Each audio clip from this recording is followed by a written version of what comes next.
जब तक इन लोगों को जॉब नहीं मिलेगी इनका फ्यूचर बनेगा नहीं बनेगा। ये लोग तो लेबर में भी काम नहीं कर सकते हैं। ये देख लीजिएगा ग नंबर देखो और उसे पढ़ो पूरा, जिसमें लिखा हुआ है साफ स्पष्ट तौर से। लेकिन केवल ये सरकार, योगी सरकार हम लोग के साथ अन्याय कर रही है। हम लोग यही चाहते हैं कि विकलांगों की नियुक्ति दी जाए और दोबारा रिजल्ट जारी किया जाए। प्रधानमंत्री नरेंद्र मोदी ने देश के तमाम दिव्यांगों को सम्मान देते हुए शब्द बदला, जो है दिव्यांग कर दिया, विकलांग शब्द हटा दिया। मगर विकलांग शब्द हटाने से ना ही तो इनका भविष्य बदला और ना ही इनका संघर्ष कम हुआ। इस वक्त हम खड़े हैं इको गार्डन में। हमारे पीछे आप तस्वीर देखिए कि तस्वीर में पूरे उत्तर प्रदेश के अलग अलग जनपदों से ये तमाम विकलांग जो है दिव्यांग अभ्यर्थी हैं जो यहाँ पर पहुँचे हैं अपनी मांगों को लेकर। हाथ में इनके पोस्टर है, देख सकते हैं कि यूपी SSS लेखपाल भर्ती दिव्यांग आरक्षण बचाओ, यानी कि जो दिव्यांगों का, विकलांगों का आरक्षण था, अब उसमें भी सीधे तौर पे कहीं ना कहीं ये घोटाले की बात है, जिसको लेकर ये लोग यहाँ पर पहुँचे। आप अगर इसमें देखें तो किस अलग अलग कैटेगरी की जो दिव्यांगों की होती है, ये पैर से माजूर हैं, कद कम है, इस तरीके की जो भी कैटेगरी होती है, हाथ से माजूर है, तमाम लोग हैं जो यहाँ पर पहुँचे हैं। अब हम बात करेंगे कि जी ठीक है, सभी तरीके की जो कैटेगरी होती है उसमें है। आप कहाँ से आए हैं? आप? मेरा नाम जितेंद्र है, मैं आगरा से आया हुआ हूँ। जी सर। लखनऊ क्यों आए हैं? लखनऊ में यहाँ दिव्यांग जन भाइयों के लिए मैं यहाँ पे आया हुआ हूँ कि लेखपाल भर्ती में OH कैटेगरी वालों का रिजल्ट इन्होंने होल्ड पे रखा है, उसे रिलीज़ किया जाए। कितने दिनों से?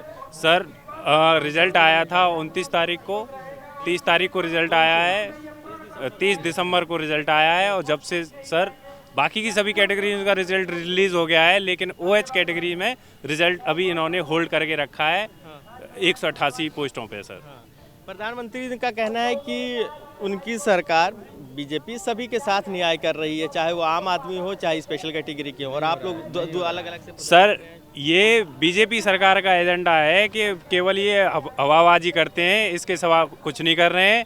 यहाँ का न्याय होता तो यहाँ ये 200+ लड़के खड़े हुए हैं, इनके साथ भी न्याय होता। केवल नाम विकलांग से दिव्यांग रखने से इनका फ्यूचर नहीं बदल जाएगा, इनका फ्यूचर बदलेगा इनकी जॉब से। ये यहाँ पर जितने भी कैंडिडेट हैं 25+ एज के हैं और ये सारे के सारे अपने माँ बाप पे आश्रित हैं। जब तक इन लोगों को जॉब नहीं मिलेगी इनका फ्यूचर बनेगा नहीं बनेगा। ये लोग तो लेबर में भी काम नहीं कर सकते हैं कि जाकर के 400 रुपये की दाढ़ी भी बना लें, वो भी नहीं कर सकते हैं। जब तक इन लोगों को जो नौकरी नहीं मिलेगी, रोजगार नहीं मिलेगा, जब तक इन लोगों का भविष्य नहीं सुधरेगा। अधिकारी क्या कह रहे हैं इस भर्ती को लेकर? आपने वार्ता किया? अधिकारी सिवाय जुमलेबाजी के दूसरा काम नहीं कर रहे हैं। हम राजस्व परिषद गए, वहाँ पर हमें केवल झूठा साबित कर दिया कि हमारा पैरा नंबर 5.4 देख लीजिएगा। हमने दिखाया कि आप अपनी विज्ञापन में देखिए, ये देख लीजिएगा ग नंबर देखो और उसे पढ़ो पूरा, जिसमें लिखा हुआ है साफ स्पष्ट तौर से कि इन कैटेगरी के लिए 122 पद की भर्ती हैं और जिन पर के भर्ती नहीं हुई हैं। आयोग अपनी गलती स्वीकार कर रहा है, लेकिन कह रहा है कि हमसे गलती हो गई। वहाँ तो स्वीकार कर रहे हैं तो सुधार क्यों नहीं हो रहा? हाँ, यही हमने कहा कि आप स्वीकार कर रहे हैं तो सुधार क्यों नहीं कर रहे हैं। तो हमें एक लॉलीपॉप पकड़ा दी उन्होंने कि आने वाली जो 188 पोस्ट हैं उन्हें आने वाली पोस्टों में शामिल करके तुम्हें कलेक्ट कर उसमें जोड़ लिया जाएगा और फिर उसमें भर्ती प्रक्रिया में तुम्हें शामिल किया जाएगा। ये भी ऐसा नहीं होगा, हमें पता है ये सिर्फ जुमलेबाजी हो रही है और इससे ज़्यादा कुछ नहीं हो रहा है। कहाँ से आए भैया? सर चंदौली से आए हैं और ये लोग राजस्व परिषद, सचिव आयोग और दिव्यांग समाज कल्याण तीनों लोग मिले हुए हैं, जबकि 7 महीने से हम परेशान हैं और ऐसा कोई महीना नहीं है कि जहां हम 3 बार नहीं जा चुके हैं। लखनऊ में कम से कम नहीं तो 15-20 बार हम लोग आ चुके हैं, लेकिन ये लोग मिलजुल करके हमारी बातों को दबा दिए हैं और हमें परेशान कर रहे हैं। योगी सरकार कह रही है कि नहीं, सबका साथ सबका विकास, लेकिन विकलांगों के साथ कोई ऐसा नहीं है। केवल नाम दिया गया है लेकिन काम नहीं दिया गया है। और ये भाई हमारे सभी साथ आए हैं और इनको बेरोजगार हैं, इनको कहीं ना कंपनी में, ना रोजगार, ना दिहाड़ी में, ना मजदूरी में कहीं नहीं मिल रहा है। लेकिन केवल ये सरकार, योगी सरकार हम लोग के साथ अन्याय कर रही है। हम लोग यही चाहते हैं कि विकलांगों की नियुक्ति दी जाए और दोबारा रिजल्ट जारी किया जाए किसी भी लेवल पर, किसी भी तरह से। नहीं तो हम लोग वोट नहीं देंगे योगी सरकार को, भाजपा सरकार को एकदम गिरा देंगे हर एक तरह से। और हम लोग यहाँ 3 दिन से बिना खाए पिए एकदम बैठे हुए हैं। सर जी कहाँ से हैं? सर हम रायबरेली से हैं, हमारा नाम धर्मेंद्र कुमार है। सर हम यही चाहते हैं कि जो हमारी 188 पद खाली हैं उसको भरा जाए और हम लोग का रिजल्ट जारी किया जाए, बस। आप कहाँ से? हम मिर्ज़ापुर से हैं।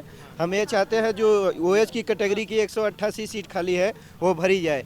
अभी राजस्थान, एमपी, झारखंड में ओएच की सारी सीटें भरी गई हैं, तो यूपी में क्यों नहीं भरी? क्या यूपी भारत से बाहर है? हम योगी सरकार से अपने न्याय की गुहार करते हैं कि हमारी जल्द से जल्द ये सीटें भरी जाए। क्या नाम है भैया? मेरा नाम अशोक कुमार यादव है। मैं गोरखपुर जिले के कैंपियागंज थाने से आता हूँ। मैं गोरखपुर तो मुख्यमंत्री का शहर है। बाबा के नगरी से आता हूँ। 2 बार बाबा की नगरी में गया हूँ और आप मीडिया वालों से यही कहना चाहते हैं कि कल भी हमारी आंखों से, हमारे भाइयों की आंखों से आंसू रुक नहीं रहे थे और हम लोग अपने पेट के लिए आए, अपने दिव्यांग भाई अपने पेट के लिए आए। और ये भी हम कहना चाहते हैं इस मीडिया के माध्यम से, जो यहाँ भगवान राम के मंदिर का स्थापना हो रहा है, अगर भगवान राम या कोई भी ईश्वर अगर इस धरती पे होंगे, हम लोग भी दिन रात सुबह सुबह उठकर पूजा पाठ करते हैं भगवान जी का।